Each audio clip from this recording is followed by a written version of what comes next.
Hello दोस्तों, मैं प्रीति गुप्ता स्वागत करती हूं आपके अपने YouTube channel account solution with Preeti में। जैसा कि दोस्तों आप सभी जानते हैं कि एक व्यापारी अपने व्यापार में विभिन्न प्रकार के लेन देन करता है, जिसे सौदे या व्यवहार कहा जाता है, और इन्हीं व्यवहारों का नियमानुसार लेखा करना ही लेखा शास्त्र कहलाता है। मैं आपको बताऊंगी कि कैसे इन सभी व्यवहारों को लेखा किया जाता है। तो दोस्तों शुरू करते हैं जनरल के लेखे। जनरल के लेखे करने से पहले आवश्यक है इन्हें जानना कि जनरल के लेखे किस आधार पर किए जाते हैं और खाता क्या होता है। देखेंगे, सबसे पहले आते हैं खाते में। खाता हमारे व्यापारिक जगत में जितने भी लेन देन होते हैं उन सारे लेन देनों को सिर्फ 3 भागों में बांटा जाता है।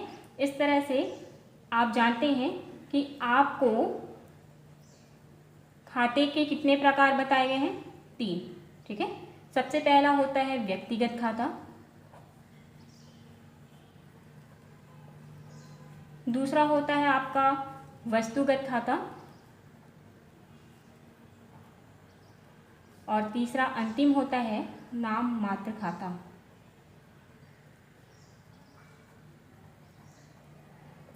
ये 3 ही खाते होते हैं जो हमारे समस्त व्यापारिक लेन देन को प्रभावित करते हैं। इसके अलावा और कोई खाता नहीं होता है।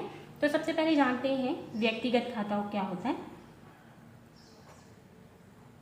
व्यक्तिगत खाता, जब भी कभी व्यापार में हम लेन देन करें और वो व्यापार उधार हो, तो ऐसे स्थिति में हमें ये जानना होता है कि किस व्यक्ति के साथ वह व्यवहार किया गया है, ताकि आने वाले व्यक्ति से या तो उन पैसे को देना हो या लेना हो तो हमें उनके नाम जानने की आवश्यकता होती है। इसलिए जब भी कभी व्यक्तिगत खाता खुलता है तो ऐसे व्यवहार के लिए खोला जाता है जहां उधार हो, अर्थात व्यक्तिगत खाता उधार व्यवहार के लिए होता है, अर्थात उधार लेन देन करेंगे तो व्यक्तिगत खाता खुलेगा। ठीक है, अब उधार व्यवहार हो रहा है और व्यक्तिगत खाता खुल रहा है, तो इसमें लेखा करने के नियम क्या है ये जानेंगे। नियम आपको बताता है।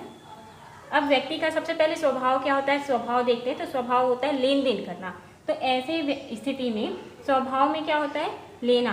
कोई भी व्यक्ति अगर कुछ लेता है या पाता है तो पाने वाले व्यक्ति को, व्यापार में जो भी पा रहा है, पाने वाले व्यक्ति को आप क्या करेंगे, डेबिट कर देंगे।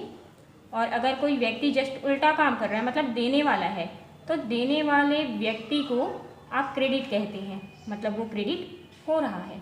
ठीक है, अब पाने वाला व्यक्ति डेबिट और देने वाला व्यक्ति क्रेडिट होता है, ये हमारा नियम होता है। तो इस तरह से उदाहरण देखते हैं किस तरह से इनका लेखा होता है। पहले तो मैं आपको ये बताऊंगी कि नियमानुसार कैसे लेखा होता है, फिर मैं आपको ये भी बताऊंगी कि अगर आपको नियम नहीं पता है तो भी आप लेखा कर सकते हैं और वो किस प्रकार से। ठीक है, तो आते हैं उदाहरण के लिए। यहाँ पर देखते हैं एक छोटा सा प्रश्न। राम को माल बेचा, ये प्रश्न है हमारा 200 रुपये का। ठीक है, अब इसकी पंजी करेंगे तो 2 लोग प्रभावित होंगे, क्योंकि एक पाने वाला होगा तो दूसरा देने वाला होगा। अब राम को माल बेचेंगे तो पाने वाला व्यक्ति कौन हुआ, राम, और देने वाले व्यक्ति हम हैं। हमको अपना नाम याद रखने की आवश्यकता नहीं है, इसलिए हम अपना कार्य देखते हैं कि हमने किया क्या है, बेचा है। अब राम और बेचना अर्थात विक्रय, इन 2 से पंजी बनेगी। तो आप लिखेंगे पाने वाला व्यक्ति अब कौन बना, राम, क्योंकि राम को बेच रहे हैं तो माल राम को मिल रहा है। अब पंजी आपकी होगी राम का खाता डेबिट, राम डेबिट हो गया। किससे, हमसे, लेकिन हम अपना नाम ना लिखकर क्या लिखते हैं, कार्य। तो हम लिखेंगे बेचना अर्थात विक्रय खाता से, ये हो जाएगी। और अमाउंट हो जाएगा 200 रुपये डेबिट में और 200 रुपये क्रेडिट में। नरेशन होगा माल बेचा। नरेशन मतलब जो भी प्रश्न है उसका छोटा सा लिखने का तरीका होता है, जिससे आप प्रश्न को समझ जाएं, ये कहलाता है आपका नरेशन। यहाँ पर नाम लिखने की आवश्यकता नहीं है क्योंकि ऊपर हमने पंजी में नाम लिख दिया है। ठीक है, तो ये हो गया हमारा व्यक्तिगत खाता। दूसरा देखते हैं वस्तुगत खाता। ये वस्तुगत खाता क्या है, वस्तुगत खाता। अब वस्तु कोई जीवित तो नहीं है कि वो देगा या लेगा, तो वस्तु का स्वभाव क्या होता है, आना और जाना। तो इस तरह से व्यापार में कोई भी वस्तु आ रही है तो आने वाले वस्तु को या आने वाली चीज़ों को आप डेबिट कहते हैं, और अगर जस्ट उल्टा हो रहा है, मतलब जाने वाले चीज़ हैं या जाने वाली वस्तु है, तो आप इसे क्रेडिट कहते हैं। ठीक है, अब वो वस्तु आ रही है तो डेबिट होगी और जा रही है तो क्रेडिट होगी।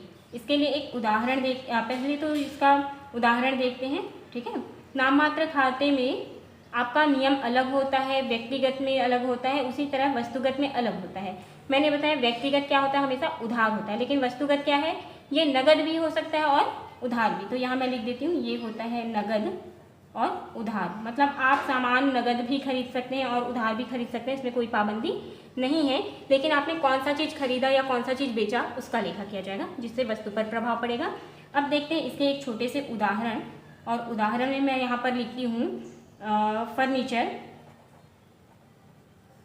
खरीदा, ठीक है। मैं यहाँ पर एक क्वेश्चन ले रही हूँ, फर्नीचर खरीदा 200 रुपये का। तो यहाँ पर ध्यान देंगे, दो चीज़ प्रभावित हो रही है, पहला फर्नीचर और दूसरा खरीदना। इनसे हम पंजी करेंगे। जब भी हम फर्नीचर खरीदेंगे तो हमारे पास क्या आ रही है, फर्नीचर आ रही है, और आने वाली चीज़ को डेबिट करते हैं। इस तरह से होगा फर्नीचर खाता डेबिट, फर्नीचर हो जाएगी डेबिट। और कहाँ से आ रही है, हमारे पास आ रही है, किससे, बेचने वाले से, ठीक है। लेकिन बेचने वाला कौन है ये हमें नहीं पता, क्योंकि हमने पैसा दे दिया, तो नाम जानने की आवश्यकता नहीं है। तब यहाँ पर आपको ये ध्यान देना है कि फर्नीचर खरीदा, किस चीज़ से खरीदा, रोकड़ से खरीदा, पैसे से खरीदा। तो प्रश्न में ही इसका उत्तर छुपा हुआ है, फर्नीचर खरीदा 200 रुपये से। तो आप लिखेंगे किससे, रोकड़ से, पंजी हो जाएगी रोकड़ खाता से, और नरेशन होगा फर्नीचर खरीदा। ये आपका नरेशन हो जाएगा, ठीक है। यहाँ पर मैंने खरीदा क्यों नहीं लिखा, यहाँ पर कारण स्पष्ट कर रही हूँ मैंने लिखा फर्नीचर खरीदा, पर फर्नीचर यहाँ पर प्रभावित हो रहा था, मैंने फर्नीचर को हटा दिया। क्यों, इसलिए क्योंकि खरीदी गई वस्तु का अगर हमें नाम मालूम हो तो हम उस चीज़ को नहीं लिखते हैं जो हमने किया। अब हमारे पास फर्नीचर आ रही है, इसलिए आने वाली चीज़ को डेबिट, फर्नीचर खाता डेबिट। कहाँ से आ रही है, तो रोकड़ से आ रही है, हमारे पास से रोकड़ जा रही है, तब तो फर्नीचर आएगी, इसलिए रोकड़ खाता से, ये होगा। तीसरा देखते हैं, नाम मात्र खाता। नाम मात्र खाता, ये नाम मात्र खाता होता क्या है, कोई भी व्यापारी होता है तो दो तरह का काम करता है। एक तो लेन देन करता है, नगद करेगा, उधार करेगा या वस्तुओं का करेगा, और दूसरा होता है सेवा का, अर्थात ऐसी चीज़ें जिसे आप देख नहीं सकते, केवल महसूस कर सकते हैं, जिसकी कोई मूर्ति नहीं होती, वास्तविकता नहीं होती है। जैसे फॉर एग्जाम्पल, अगर वेतन दे रहे हैं, ठीक है, वेतन दिया या किसी को पारिश्रमिक दिया, तो कोई भी व्यक्ति अगर किसी को वेतन देता है, सपोज दैट मैंने आपको वेतन दिया या किसी व्यक्ति को वेतन दिया, तो ऐसी स्थिति में मैं अगर वेतन दे रही हूँ तो क्या आप वेतन देख सकते हैं, नहीं, ये वेतन को आप नहीं देख सकते। किसको देख सकते हैं, वेतन दिया 200 रुपये, तो आप 200 रुपये को भले देख सकते हैं, लेकिन वेतन देख सकते हैं क्या, नहीं। तो नाम मात्र खाता ऐसा खाता होता है जिसे आप ना तो देख सकते हैं, ना ही छू सकते हैं, लेकिन हाँ, इसे आप महसूस जरूर कर सकते हैं।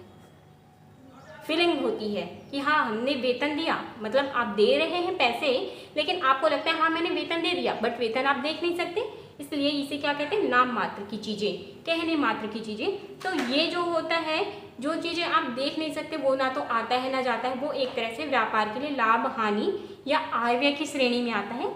इसलिए इसका जो नियम है, ये नियम मैं बता रही हूँ, इनका नियम होगा, नियम के दौरान होगा कि अगर किसी भी व्यक्ति को हानि हो रही है, व्यापार में हानि हो रही है या व्यय हो रहा है, तो ये व्यय होना या हानि होना क्या हो जाएगा, डेबिट हो जाएगा। लेकिन अगर हमें आय होती है या लाभ होता है, तो लाभ या आय को क्या करते हैं, हमेशा क्रेडिट कर देंगे, ठीक है। नाम मात्र खाते में हानि हो रही है या व्यय हो रहा है, अर्थात किसी भी प्रकार से व्यापारी घाटे में है, तो उसे वो डेबिट करेगा। लेकिन अगर वो लाभ में है, मतलब उसे आय हो रही है या किसी प्रकार का फायदा हो रहा है, तो वो क्या करेगा, इसे क्रेडिट कर देगा, ठीक है। ये चीज़ अब देखते हैं, इसका एक छोटा सा उदाहरण के लिए यहाँ पर देखेंगे। एक छोटा सा उदाहरण मैं देखकर आपको बता रही हूँ कैसे इनका सॉल्यूशन करेंगे, फिर आपको शॉर्ट ट्रिक भी बताऊंगी जिसके माध्यम से आप बिना किसी नियम के आराम से पंजी कर सकते हैं। एक छोटा सा उदाहरण लेते हैं, वेतन दिया 200 रुपये। अब ध्यान दीजिएगा, यहाँ पर एक ही व्यक्ति है या क्या है, यहाँ पर आपको क्लियर नहीं होता है, तो आपको समझना है कि यहाँ दो चीज़ें होंगी, एक डेबिट और दूसरा क्रेडिट। तो वेतन पहला चीज़ आया और दूसरा दिया क्या, 200, तो ये 200 क्या है, रुपए है।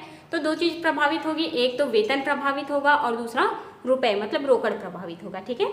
तो ऐसी स्थिति में अगर हम वेतन देते हैं तो वेतन देने पर हमारे पास से वेतन क्या हो रहा है, व्यय का साधन है वेतन, इसलिए होगा वेतन खाता डेबिट। व्यय हो रहा है वेतन देने के कारण, तो हम लिखेंगे वेतन खाता डेबिट। और कहाँ से देंगे, रोकड़ से देंगे, नगद, क्योंकि ये तो उधार हो नहीं सकता। तो आप लिखेंगे रोकड़ से, अर्थात रोकड़ खाता से। ये हो जाएगा, राशि हो जाएगी 200 रुपये, 200 रुपये, और नरेशन होगा वेतन दिया। हाँ, इसकी एक पहचान मैं बता रही हूँ, कभी भी आप नाममात्र खाते का लेखा करें तो हमेशा याद रखना इसमें नाम किसी व्यक्ति का नहीं आएगा। क्यों, क्योंकि नाममात्र खाता कभी भी उधार नहीं हो सकता, ये हमेशा नगद होता है। जैसे मान लीजिए मैंने किसी को वेतन दिया, तो मैं ये उसे 500 रुपये अगर वेतन देने हैं तो मैं 500 का नोट दूंगी और मैंने बोला कि आपको वेतन मैंने दे दिया। बट मैं ऐसा नहीं बोल सकती कि मैं आपको वेतन दे दी हूँ पर 500 रुपये उधार है, ऐसा तो हो नहीं सकता। इसलिए नाममात्र खाता हमेशा क्या होगा, आपको याद रखना, ये होगा नगद। ठीक है, इस चीज़ को मैं एक बार समझा रही हूँ, उसके बाद शॉर्ट ट्रिक बताऊंगी, आप ध्यान रखिएगा। ठीक है, व्यक्तिगत खाता हमेशा उधार होता है। जब भी कभी उधार लेन देन हो तो व्यक्ति का नाम खाते में लिखना आवश्यक होता है, इसलिए व्यक्तिगत खाता खुलता है। नियम होता है पाने वाला व्यक्ति डेबिट और देने वाला व्यक्ति क्रेडिट। ठीक है, अब वस्तुगत खाते में क्या होता है, आने वाली वस्तु डेबिट और जाने वाली वस्तु क्रेडिट। क्योंकि वस्तु को हम नगद भी खरीद सकते हैं, उधार भी खरीद सकते हैं, तो इसको आप सिर्फ एक ही माध्यम से पहचान सकते हैं कि वस्तु का लेन देन हो रहा है। कोई भी वस्तु आ रही है और जा रही है तो वो वस्तुगत खाते के अंतर्गत आती है। और तीसरा है नाममात्र खाता। नाममात्र खाते में ऐसी चीज़ों का लेन देन होगा जिसे हम देख नहीं सकते। फॉर एग्जाम्पल, एक डॉक्टर है, अगर डॉक्टर हमारी ट्रीटमेंट करता है तो आप ट्रीटमेंट करते हुए देख सकते हैं, लेकिन उस ट्रीटमेंट को नहीं देख सकते। आपके सर में दर्द है, आप हॉस्पिटल जाते हैं, डॉक्टर आपके सर की चेकअप करता है, तो आप चेकअप करते हुए देख सकते हैं, लेकिन चेकअप को नहीं देख सकते। तो ये क्या है, कुछ चीज़ें ऐसी होती है जो नाममात्र की होती है। अर्थात जब भी व्यापार में सेवाओं का लेन देन हो तो ये नाममात्र खाते के अंतर्गत आता है, और ये कभी भी उधार नहीं होता है। सबसे बड़ी पहचान क्या है, ये उधार नहीं होता है, नगद होता है। और नगद होता है तो इसमें क्या होता है, व्यक्ति का नाम नहीं आता, केवल रोकड़ आती है। ठीक है, अब यहाँ पर देखना, इसके लिए मैं नोट्स बता रही हूँ जो इसकी शॉर्ट ट्रिक है।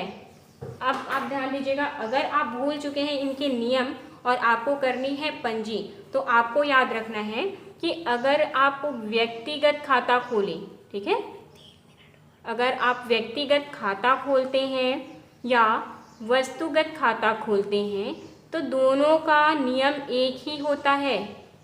क्या हो रहा है दोनों में, अगर आपको लाभ हो रहा है या किसी प्रकार से आप फायदे में हैं तो आपको तुरंत डेबिट करना है।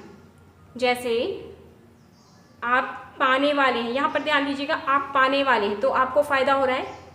कोई वस्तु आपके पास आ रही है तो आने वाली वस्तु से भी आपको फ़ायदा होगा।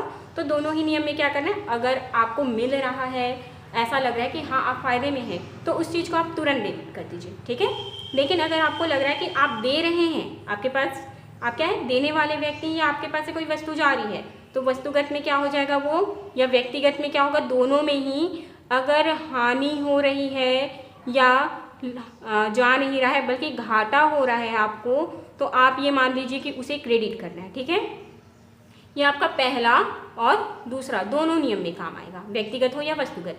अब तीसरा आपका होता है नाम मात्र। तो नाम मात्र में सिर्फ दो चीज़ें होती हैं, क्या, जिस चीज़ का लेना देना हो, मतलब वजह, जो भी वजह है, वेतन वजह है जिसके कारण आप लेन देन कर रहे हैं वो, और दूसरा होता है नगद मतलब रोकड़। ये दो चीज़ प्रभावित होती है। ठीक है, क्योंकि हम किसी को वेतन देंगे तो किससे, नगद मतलब रोकड़ से देंगे। कमीशन दिए तो भी नगद हुआ, तो वजह क्या हो रही है, कमीशन के वजह से व्यय हो रहा है ना। तो यहाँ पर जब भी आप तीसरा करें, अर्थात आप नाम मात्र का लेखा करेंगे, तो नाम मात्र में याद रखना, कभी भी आप व्यय करते हैं तो कहाँ से, रोकड़ से। अर्थात व्यय, किसी को वेतन दिया, कमीशन दिया, बोनस दिया, ब्याज दिया, कुछ भी चीज़ दे रहे हैं तो ऐसे में कहाँ से देंगे, रोकड़ से। और जब रोकड़ से देंगे तो रोकड़ हमेशा क्रेडिट होगा। ठीक है, और बाकी के जो भी चीज़ है, अर्थात जो मेन चीज़ है, अर्थात मूल कारण, या आप कह सकते हैं मूल जो चीज़ है इसमें, वो क्या हो जाएगी, हमेशा डेबिट हो जाएगी। जैसे फॉर एग्जांपल, मैं फिर से वही चीज़ रिपीट कर रही हूँ, वेतन दिया। अब वेतन दे रहे हैं तो वेतन आप उधार नहीं दे सकते, नगद दे सकते हैं। ठीक है, मूल चीज़ क्या है, वेतन। वेतन दिया तो जो चीज़ दे रहे हैं वो डेबिट होगा, क्योंकि आप कहाँ से देंगे वेतन, रोकड़ से, तो आप कहाँ से देंगे, पंजी में क्या लिखेंगे, रोकड़ खाता से। ये आपके क्लियर है कि आप दे रहे हैं तो रोकड़ खाते से, पर क्या दे रहे हैं, तो जो चीज़ बच गया, क्योंकि हमारे पास दो चीज़ आएगी, पहला वेतन और दूसरा क्या होगा, रोकड़, मतलब पैसे देंगे आप, तो ये दूसरी चीज़ होगी। पहला चीज़ अगर आपको ध्यान देना है कि डेबिट हो रहा है तो दूसरा क्रेडिट होगा, और दूसरा अगर डेबिट हो रहा है तो पहला क्रेडिट होगा।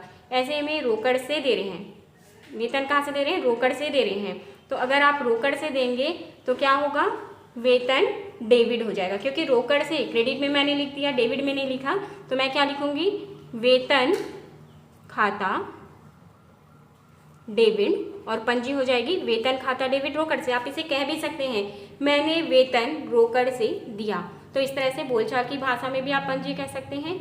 और हमेशा याद रखिएगा, जब भी कभी उधार हो तब व्यक्ति प्रभावित होता है, व्यक्तिगत खाता खुलता है, वस्तु का लेन देन हो तो वस्तुगत खाता खुलेगा, और ऐसी चीज़ें हो जिसे आप देख नहीं सकते, छू नहीं सकते, तो वो हमेशा नगद होगा।